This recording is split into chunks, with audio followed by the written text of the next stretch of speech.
और भगवान की कृपा हमेशा रहती है। भगवान की कृपा को अनुभव करने की संवेदनशीलता चाहिए, संवेदनशीलता चाहिए कि आप उस कृपा प्रसाद को अनुभव कर सके।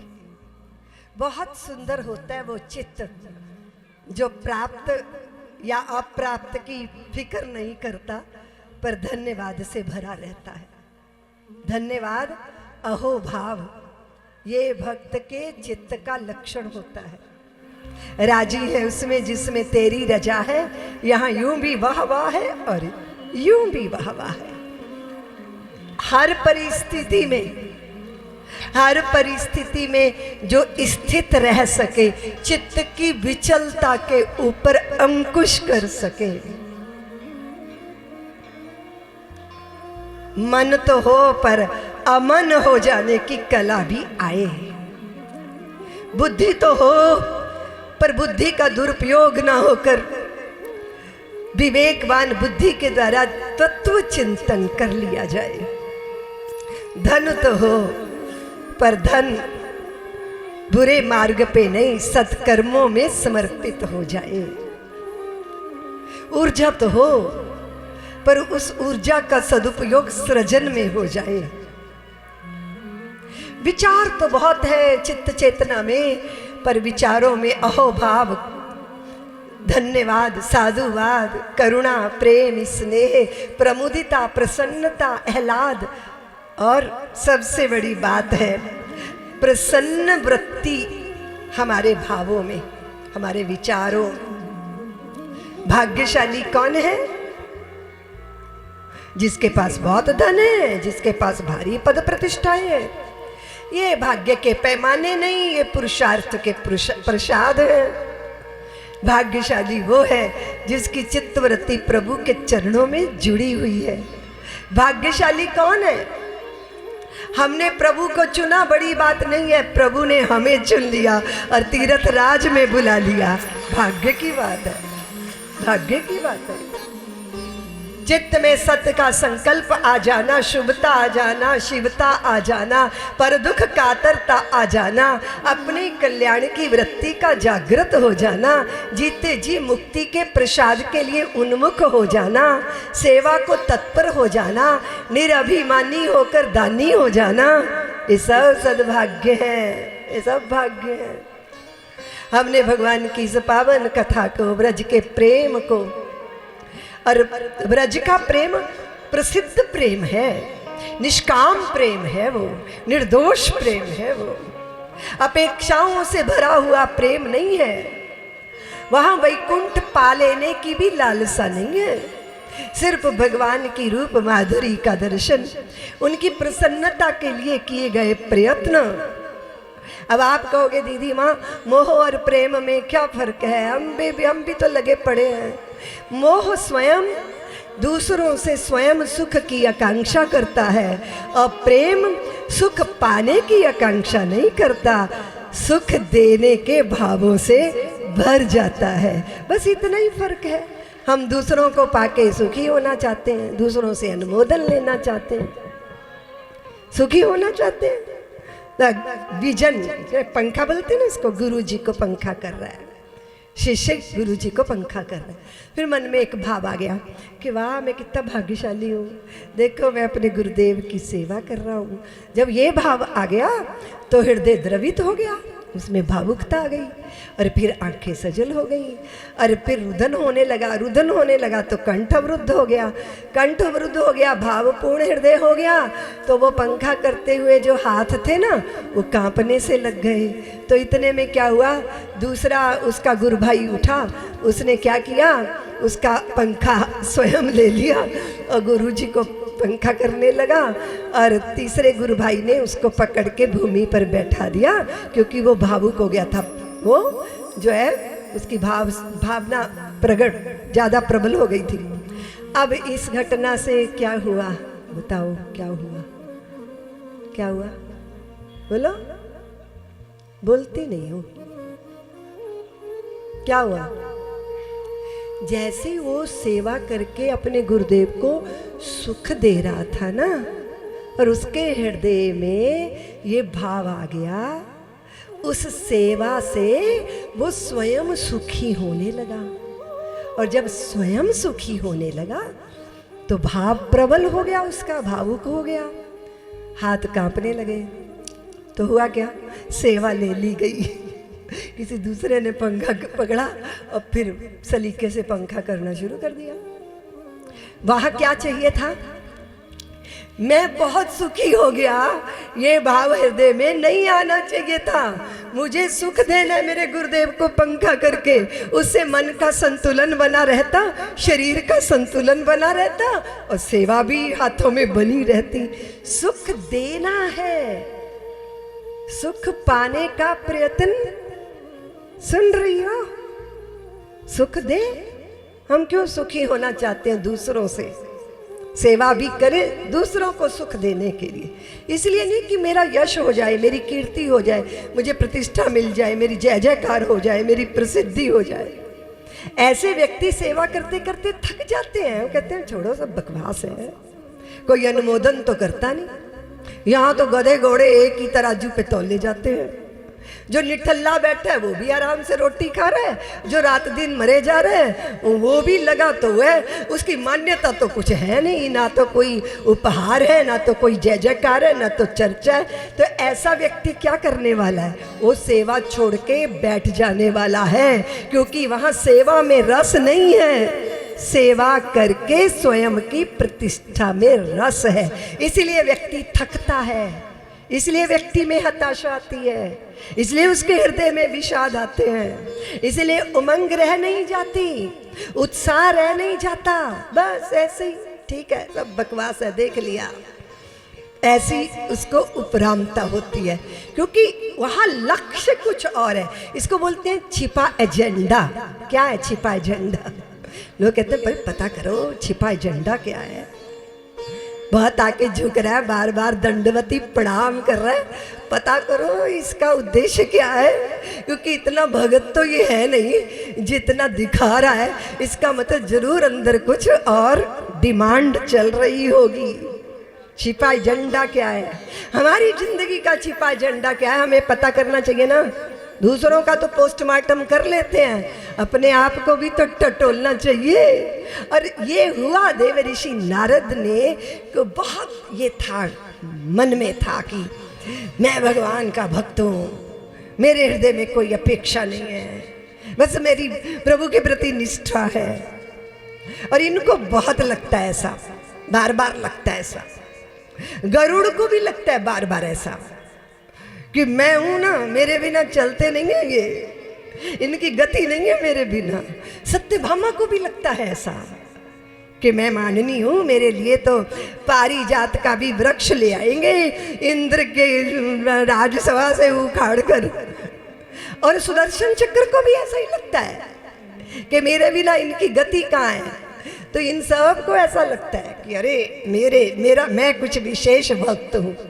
तो एक दिन वो आए देव ऋषि, हाँ आए तो भगवान थोड़े से अनमने से। तो भगवान वो देव ऋषि बोले प्रभु क्या बात है, मुख मलिन है, आपको कोई कष्ट है? भगवान बोले शिरोवेदन है, बहुत सिर में दर्द है। तो देव ऋषि बोले तो कहाँ गए वैद्य, कहाँ गए राजकीय वैद्य, कहाँ गए औषधि, और उसकी व्यवस्था क्यों नहीं, सेवकों क्यों नहीं की व्यवस्था? भगवान बोले कि उन्होंने सबने व्यवस्था की पर बात बनी नहीं, तो बात बनेगी कैसे? तो भगवान बोले किसी भक्त के चरणों की रज मिल जाती, थोड़ा माथे पे लगा लेते, थोड़ा शांति मिलती, आनंद मिलता, थोड़ा दर्द से मुक्ति मिल जाती। देव ऋषि नारद बोले ये भी कोई बात है, भक्त तो भरे पड़े हैं यहाँ। और फिर तुरंत महारानियों के पास रुक्मिणी जी से, महारानी साम्राज्ञी आपको पता नहीं है प्रभु के शिरोवेदन हो रहा है, उनको सिर में दर्द हो रहा है, और किसी भक्त की चरण रज से वो जाएगा, औषधि ये है भक्त की चरण रज। तो आप तो बड़ी भक्त हो, दे दो ना अपने पैरों की धूल दे दो। तो रुक्मिणी बोली देव ऋषि नारद हो तो ऋषि हो तो बड़े भक्त, लेकिन थोड़ी कभी कभी लगता है बुद्धि से पैदल हो आप। मैं ऐसा कर सकती हूँ, मैं अपने पैरों की धूल भगवान के शीश पे लगा सकती हूँ, आप कैसी बातें करते हो? रौरव नर्क में पड़ूंगी मैं ये नहीं कर सकती कि मेरे पैर की धूल मेरे प्रियतम के माथे पे लगाई जाए। कोई राजी नहीं हुआ, सारा दिन ढूंढते रहे, औषधि मिली नहीं, तो लौट के आ गए। बोले प्रभु आपकी औषधि तो काफी महंगी है। भगवान बोले कि औषधि मिल जाएगी, ब्रज चले जाइए। तो ब्रज चले गए देव ऋषि नारद। वहां गोपांगनाएं भगवान के गीत गाती, वहां के दधी मंथन में, उनके भोजन बनाने की प्रक्रिया में, मटकियों में, पनघटों पर जल भरने में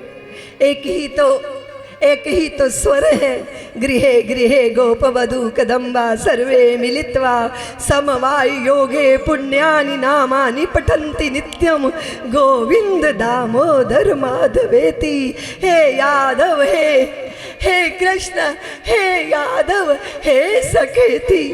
यही तो गीत है। पानी से दधी मंथन हो रहा है पर प्रभु के गीत गाए जा रहे हैं।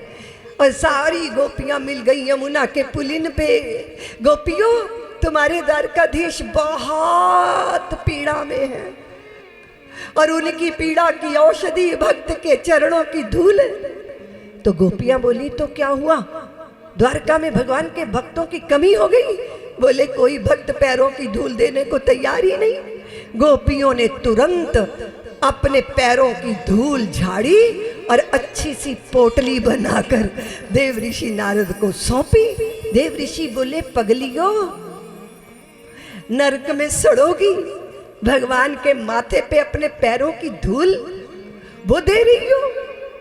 तो गोपियों ने कहा देव ऋषि, एक रौरव नरक में नहीं, लाखों लाखों नरकों में जलने को तैयार हैं, किंतु हमारे प्रिय का शिरोवेदन दूर होना चाहिए, उनके शीश की पीड़ा दूर होनी चाहिए।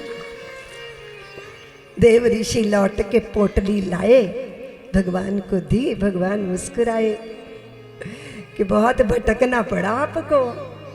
देव ऋषि बोले हाँ प्रभु बहुत भटकना पड़ा और अंत तो गतवा ब्रज की गोपियां ही काम आई। तो भगवान बोले वैसे वैसे देव ऋषि आप भटके क्यों? आप इधर उधर गए क्यों? क्यों प्रभु? भक्त के चरण की धूल ढूंढने। तो भगवान बोले क्यों आप भगत नहीं है क्या? आप नहीं है? सिर नीचे कर लिया, समझ में आ गया कि गोपियों से श्रेष्ठ मैं भी नहीं हूं, क्योंकि वो निष्काम प्रेम की मूर्ति है। वहां उस प्रेम के बाद कुछ पाना बाकी नहीं। बहुत मान है, बहुत। तो भगवान ने एक दिन गरुड़ से कहा कि गरुड़ आप ऐसा कीजिए, हनुमंत लाल को बुला लाइए। आप ना बजरंग देव के पास जाइए, उनसे कहिए कि आपके आराध्य ने आपको बुलाया है। गरुड़ ने कहा जी प्रभु चल जाता हूं, ले आता हूं, उनको अपनी पीठ पे बिठा कर ले आता हूं। तो भगवान ने कहा सुदर्शन चक्र को बुला के कि तुम द्वार पे खड़े रहना, किसी को भीतर आने मत देना। सत्यभामा को बुलाया प्रभु ने और कहा सत्यभामे मेरे भक्त हनुमंत लाल आने वाले हैं, उनको गरुड़ लेने गए हैं, लेकिन वो ना मुझे श्री राम के रूप में देखना चाहते हैं।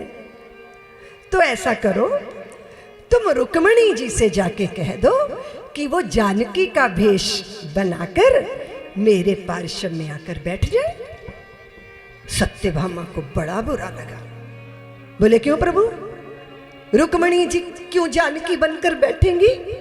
मैं भी तो हूं आपकी किंकरी, आपकी सेविका, मैं भी तो जानकी जी के रूप में आपके पार्श्व में बैठ सकती हूँ। तो भगवान मुस्कुरा दिए, बोले नहीं कुछ। बोले मैं बैठूंगी, मैं नहीं रुक्मणी जी को संदेश देने वाली, मैं बैठूंगी आपके पार्श्व में। भगवान ने कहा ठीक है देवी, जैसी तेरी इच्छा। हुआ ये कि हनुमंत लाल को लेने गए गरुड़ जी और कहा प्रभु ने आपको याद किया, हनुमान जी ने कहा ठीक है गरुड़ जी, आप जाइए, हम आ जाएंगे। गरुड़ बोले अरे हम क्यों चले जाएं, हम तो आपको लेके जाएंगे। हनुमान जी ने कहा कि नहीं भैया आप जाओ, हम आ जाएंगे। गरुड़ ने कहा नहीं, हम आपको लिए बिना नहीं जाएंगे। हनुमान जी ने कहा कि आपको अगर ये लगता है कि हम विलंब करेंगे, ऐसा नहीं है, आप द्वारका पहुंचेंगे उसके पहले हम पहुंच जाएंगे, आप जाइए। गरुड़ माने नहीं, बोले आप अपने को क्या समझते हैं, आपकी गति क्या हमारी गति से ज्यादा तीव्र है और आप इतना विलंब कर रहे हैं, आप आज्ञा का पालन नहीं कर रहे। जैसे ही गरुड़ ने भगवान हनुमान जी से मुंह जोरी की, जरा जुबान चलाई, तो हनुमान जी ने क्या किया, गरुड़ को पूंछ से पकड़ा और यूं घुमा के चारों तरफ ऐसा पटका, द्वारका के सागर में जाके गिरे। वो इतनी तेजी से गिरे कि नीचे तक पहुंचे। और फिर बाद में हनुमंत लाल आए, द्वार पर कौन खड़े थे, कौन खड़े थे, किसकी जिम्मेदारी लगाई थी भगवान ने, बोलो ना, सो रहे हो कि सुन रहे हो, ऊँघ रहे हो। सुदर्शन चक्र। उसने कहा कि आप भीतर नहीं आएंगे, भगवान की आज्ञा, आप भीतर नहीं आएंगे। हनुमान जी बोले भगवान ने हमको निमंत्रण दिया, बुलाया है, हम अनाहुत नहीं है, निमंत्रित है। सुदर्शन चक्र ने कहा आपको मेरा तेज नहीं पता, मेरी आग नहीं पता, मेरी तेजस्विता का आपको बोध नहीं है। जैसे ही उन्होंने अपना ज्ञान बघारना, शेखी जिसको बोलते हैं ना, अपनी प्रशंसा करना शुरू किया, हनुमान जी ने सुदर्शन चक्र पकड़े और अपने गाल के अंदर दबा लिए, भीतर गए। प्रभु सिंहासन पर बैठे हैं राम जी के रूप में, और पास में और सत्यभामा बैठी हैं जानकी जी बनकर, और हनुमान जी चरणों में गिर गए, प्रभु को दंडवत प्रणाम किया, मेरे आराध्य, मेरे प्रभु, मैं धन्य हो गया, मुझे आपने दर्शन का अवसर दे दिया। लेकिन प्रभु मेरी माँ जानकी कहाँ है, ये आपने अपने बगल में कौन सी नौकरानी को बिठा रखा है। सत्यभामा का मुंह इतना सा पता चला। धीरे से हनुमान जी ने उस सुदर्शन चक्र अंदर अंदर कुलबुला रहे थे, उनको बाहर निकाला, बेचारे भागे, स्नान तो करना ही पड़ेगा। गरुड़ जी आए, पूरे पंख ऐसे चिपके पड़े थे जैसे बारिश में कौए के पंख चिपक जाते हैं। भगवान ने दर्शन करा दिया। किस किस को? सत्यभामा को था कि मेरे से ज्यादा प्रीत किसी से है नहीं, गरुड़ को था कि मेरे जैसी गति किसी की है नहीं, सुदर्शन चक्र को कहा था कि मुझे मेरे से ज्यादा तेज किसी का, और मेरे प्रभु मेरे भगवान सुलभा का साग खाते हैं, शबरी के बेर खाते हैं, विदुरानी के केले के छिलके भी खा लेते हैं, धन्ना जाट के सरसों का साग, मक्की की रोटी भी खा लेते हैं, लेकिन असली भोजन है मेरे प्रभु का, और वो है अपने भक्त के हृदय में अगर दंभ और अहंकार पैदा हो गया, भगवान उसको खा जाते हैं और अपने भक्त को अभिमान से मुक्त कर देते। स्मरण रखिएगा, कोई बुद्धि से, कोई प्रतिष्ठा से, कोई धन से, कोई सौंदर्य से, कोई अपने समर्पण से अपने को विशेष समझता है, तो वो ध्यान रखे किसी दिन ऐसा भगवान धक्का लगाएंगे कि सब दिन में तारे नजर आने लग जाएंगे। हमेशा अपने आप को क्या बोलते हैं, लो फॉर्म क्या बोलते हैं, मिट्टी से जुड़कर रहना है, जिसको कहते हैं ना कि डाउन टू द अर्थ, अपनी धरती से जुड़े रहो, आसमान से भी ऊंचे हो जाओ पर अपनी धरती ना छोड़ो, अपने आप में सहजता रखो। गोपी प्रेम प्रसिद्ध है, और आपको तो पता है सबसे ऊंची प्रेम सगाई, सबसे ऊंची क्या है, बोलो ना, विद्वता, कुल की कुलीनता, बोलो ना। लोगों को बहुत जातियों का अभिमान होता है, जातियों का अभिमान करने वालों, अगर जातियों की बात करते हो तो जिस जाति में कंस पैदा होता वो उसको पूजते, ब्राह्मण जाति में रावण पैदा हुआ उसको पूजा जाता, पूजा जाता है क्या? पूजा जाता है? नहीं पूजा जाता। कुल की कुलीनता से कोई नहीं पूजा जाता, गुणों की गुणवत्ता से पूजा जाता है, भक्ति की प्रखरता से पूजा जाता है। और वो जिसके पास इस विनम्रता का धन है, उसे इसकी फिक्र नहीं होती कि मुझे कोई पूजे। वो तो चाहता भी नहीं कि मैं किसी के सामने आऊं, मैं प्रकट हो जाऊं। आप इस तीर्थ राज में आए हो, आपको नहीं मालूम कितने अदृश्य देवी देवता, संत, यति, मुनि यहाँ सूक्ष्म रूप में विचरण कर रहे हैं। ना जाने किस रूप में वो यहाँ गंगा स्नान त्रिवेणी संगम में आए हैं। इसलिए सबके भीतर प्रणाम करो, श्री हरि का दर्शन करते करते प्रणाम करो। न जाने कब कैसे उत्कर्ष का समय आ जाए, आंतरिक संपदा हम पर बरस जाए, ऐसी विनम्रता के साथ। सबसे ऊंचा क्या है जी? सबसे ऊंची प्रेम सगाई, सबसे ऊंची प्रेम सगाई, सबसे ऊंची प्रेम सगाई, सबसे ऊंची प्रेम सगाई, सबसे ऊंची प्रेम सगाई, सबसे ऊंची प्रेम सगाई।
प्रेम सगाई सबसे ऊंची, प्रेम सगाई।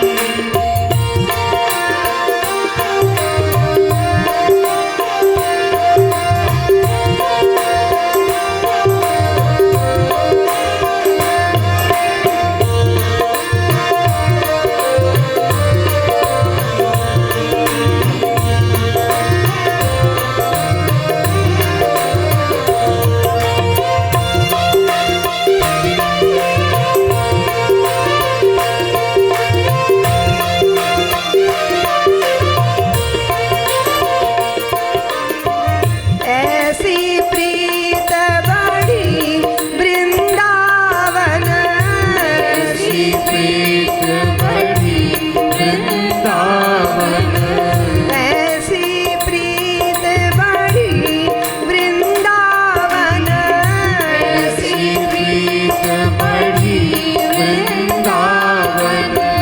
गोपीर नाच नचाई सबसे ऊंची, प्रेम सगाई सबसे ऊंची, प्रेम सगाई।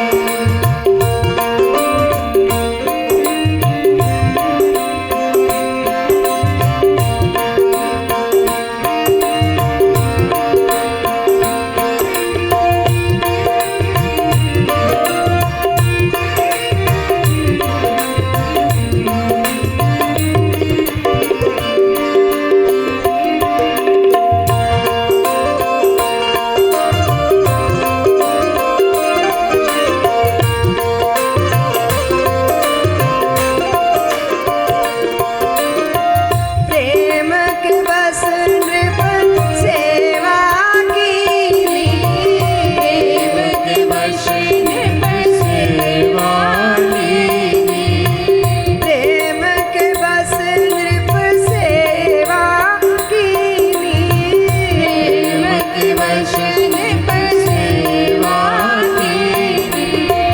आप बने हरि नाई सबसे